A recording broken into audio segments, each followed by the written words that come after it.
EU president compares Trump, America to terrorists. EU president fears President Trump and America.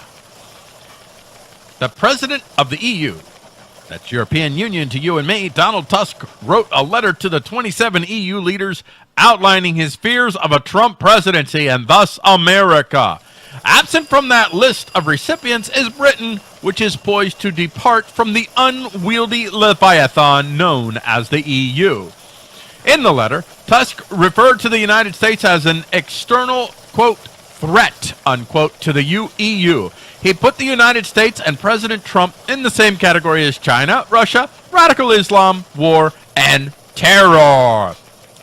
Tusk stated that, in addition to the other threats to the EU hegemony over other former sovereign nations within the EU, my words, not his, that the Leviathan has a lot to be concerned about, quote, as well as worrying declarations by the new American administration, all make our futures uncertain, unquote.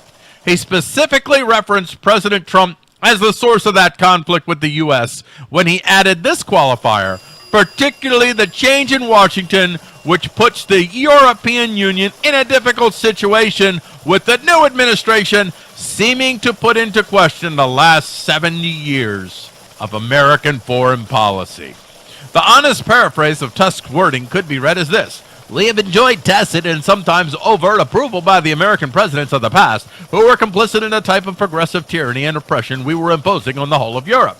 They recognized the mutual economic benefits to the patrician families that funded the presidency to have such unnatural control over the European market and people. Now, this new guy, Trump, doesn't appear to want to play ball with a special brand of corruption. By the way, when I say European Union, I really mean the unique coercive enterprise we patrician families of Europe and America have set up for ourselves at the expense of average folks. Now, the jig is up, and this Trump guy doesn't appear interested in playing along with this sweet racket we've had going for these past 30 years. I think I got that right. And if you read between the lines of this weasel, you can't help but agree.